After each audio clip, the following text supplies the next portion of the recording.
May mga building pictorial here. Ayan, so nandito na tayo sa may Grand Lisboa banda. At nilakad nga lang namin galing dun sa may The Ruins or sa Senado Square papunta dito sa Grand Lisboa. So, dito kasi makikita yung sakayan papunta ng Fisherman Wharf. Diba dito? Yan yung Grand, kasi yung Lisboa, yan yung Grand Lisboa. Lilipat lang tayo dyan. Lilipat lang tayo dun sa kabila. Doon tayo sasakay ng bus papunta ng Fisherman Wharf. Mula dito guys, makikita nyo rin yung winds. Ayan lang siya sa kabila. Kaya lang, short time lang kasi at late na kami galing ng Hong Kong. Saka naligaw-ligaw pa talaga kami. So, dediretso na lang tayo ng Fisherman Wharf. At yun talaga yung target naming puntahan.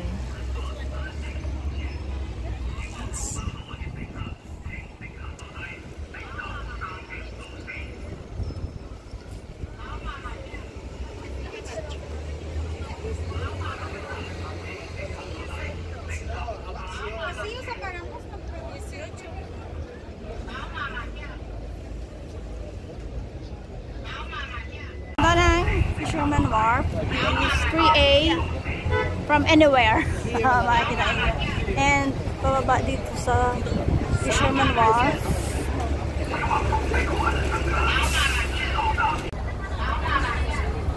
Ayan.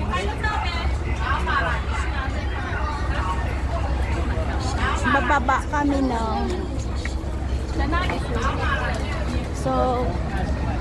dito kami, bababa kami ng AV Dr. Sun Yat-sen. Ayan, AV Dr. Sun Yat-sen. Sa sand kami bababa. Dito kami bumaba, ayan na yung sand. So, Harbor View Hotel. So, yung babaan na to ay sand or Dr. Sun Yat-sen. And we're going there. Saan punta nyo? Yun. So, we're cross here. Punta doon. So, Macau Fisherman Park. Of course, let's check this building first. Diba? Kaganda.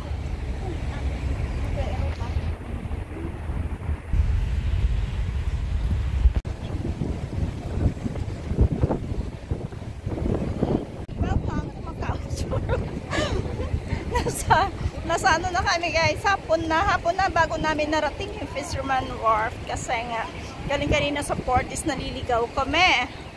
So now we are here finally.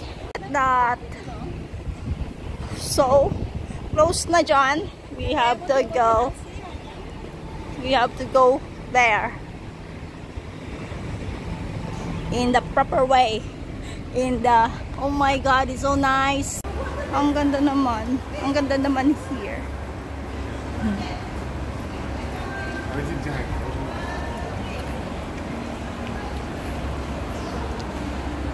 Bumili muna kami ng pampalamig. At sobrang init ng mundo. Grabe. So malapit na kami. Doon. See you again. See you again daw. Anong meron? Oh my god. So nice here. Ganda. Grabe, no? So nice. Grabe talaga. Amaze na amaze ako sa mga building dito. Iba-iba yung kulay, iba-iba yung design. Hango talaga siya sa ibang bansa, no? So, tuwang-tuwa ako. Kaya lang, yung videographer ko ayaw umalis. Hindi niya ako sinusundan. Mga kasama ko, hindi sila vlogger. Actually, mga Indonesian sila. At dahil sobrang init, bumili muna kami ng pampalamig. Ay, naku, grabe guys. Pag bumili kayo dito, chamali yung shop na to. Hindi kayo magsisisi talaga. Ang sarap. Tapos, ano pa siya ha? Unsweetened siya. So, we are already here inside of the Fisherman Wharf, and now we are facing the Colosseum, so we really feels like we are in Europe. Look at that! Look at that! Oh my, there's a gelato. Oh, it's already finished. There's a store inside already. O, diba may paganyan pa? So, nandito na kami sa Salve Pajo Pescatorium or Pago. I don't know how to pronounce it. Basta, Salve. Pago siguro. I think Pago. Yeah. So, there. It's napakaganda. So nice ng lugar na to. Pero, gamit ko kasi cellphone lang, so I think medyo kurog siya.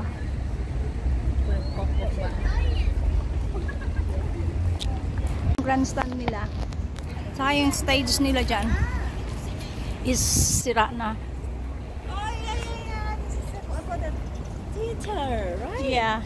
Okay, now I get it now. So that theater is already Yeah, that is the stage. broken. So you don't go, so go there. so no show for Fall from above.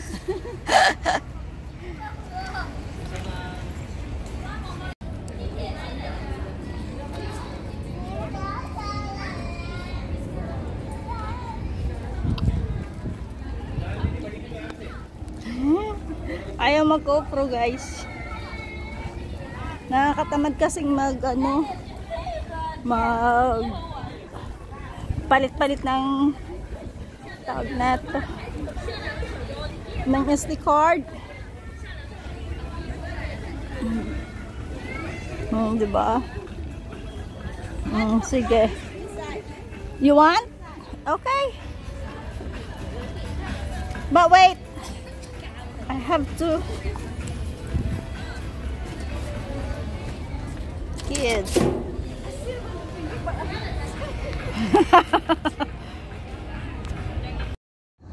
So, ang dami talagang pumupunta dito para lang mag-pictorial like that, wedding pictorial. Kasi napakaganda talaga. Ito yung pinaka-paborito kong puntahan dito sa Macau. Parang, hindi ko maano yung, parang bumalik na sa lumang panahon, pero medyo modern naman. Basta, ang ganda niya. Hindi ko masyadong ma-explain, pero gusto ko talaga dito. Tingnan nyo naman yan, oh, di ba, ang gara. O, diba?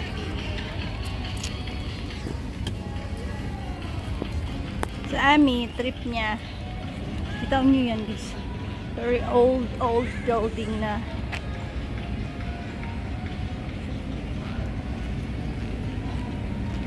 Kahoy pa. We'll see kung kahoy siya. Semento naman pala. Pero para siyang ay, kahoy nga. Oh. Kinote lang siguro yan ng semento. Tapos, ano. As in talaga yung structure niya. Ayan. Grabe.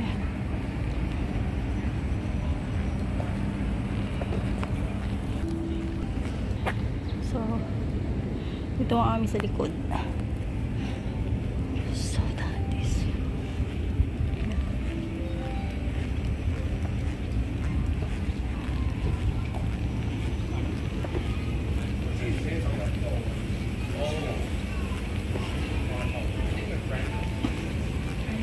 Biglang lumubo yung tiyan ko